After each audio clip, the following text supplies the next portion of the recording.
उसी दोपहर दोनों बहनें सरपंच के पास पहुंची। चौपाल में गांव वाले बैठे थे और वहां पहले से ही धर्मपाल बैठा हुआ था। सरपंच जी, हम आपके पास न्याय मांगने आए हैं। हमारे चाचा चाची जमीन हड़पना चाहते हैं और शायद पटवारी से मिलकर फर्जी कागज बनवा रहे हैं। हम अनाथ हैं। इसका मतलब यह नहीं कि हम बेबस हैं। हमें अपनी माँ बाबूजी की जमीन किसी हाल में नहीं देनी। कृपया आप हमारी मदद करें। धर्मपाल जी, अगर यह सच है तो यह गांव की मर्यादा के खिलाफ है। परिवार के नाम पर ठगी करना यहां नहीं चलेगा। सरपंच जी, यह लड़कियां हमें बदनाम कर रही हैं।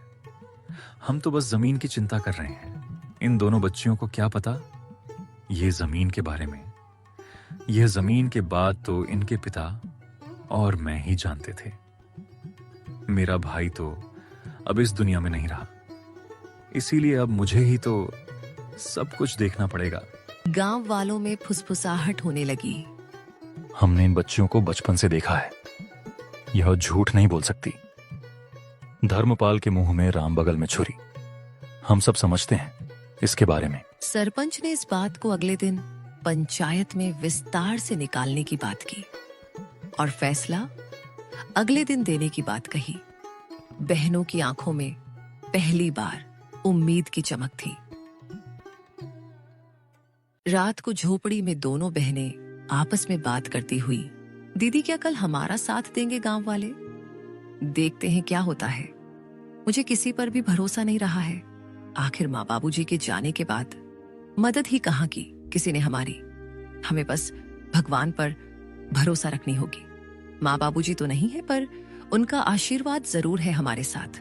आप देखना दीदी, हमारे साथ कुछ बुरा नहीं होगा। रात गहरी हो चली थी। दूर कहीं उल्लू की आवाज गूंजी और हवा में कुछ सिसकियां थीं, और उन सिसकियों में मीरा की भी सिसकियां शामिल थीं। दोनों बहनों को चिंता की वजह से नींद भी नहीं आ रही थी। दीदी, विश्वास ही नहीं होता है ना कि हम अब अकेले हैं। कभी कभी तो ऐसा लगता है कि बाबूजी अचानक आएंगे और मुझे गले लगा लेंगे।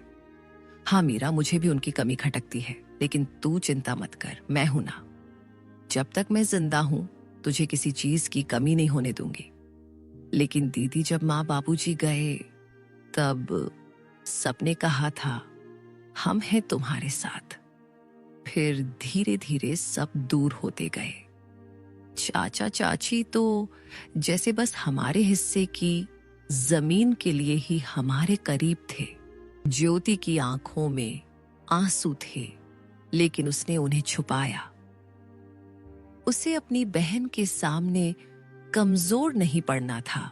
मीरा, रिश्ते अब खून से नहीं धन दौलत से बनते हैं, लेकिन हम भी अब चुप नहीं रहेंगे। अगर हमें अपने अधिकार के लिए लड़ना पड़े तो लड़ेंगे। सुबह होते ही गांव में एक अफवाह फैल गई कि धर्मपाल अब पंचायत से कहकर जमीन अपने नाम करवाने की तैयारी कर रहा है। गांव की गलियों में लोग कान्हा फूंसी करने लगे। अरे सुन सुग्गो, धर्मपाल ने तो कमाल कर दिया। अपने ही भाई की बेटियों को बेघर करना चाहता है। हाँ काका, कैसा रिश्तेदार है। अपने ही भतीजों को बेघर करने में तुला हुआ है।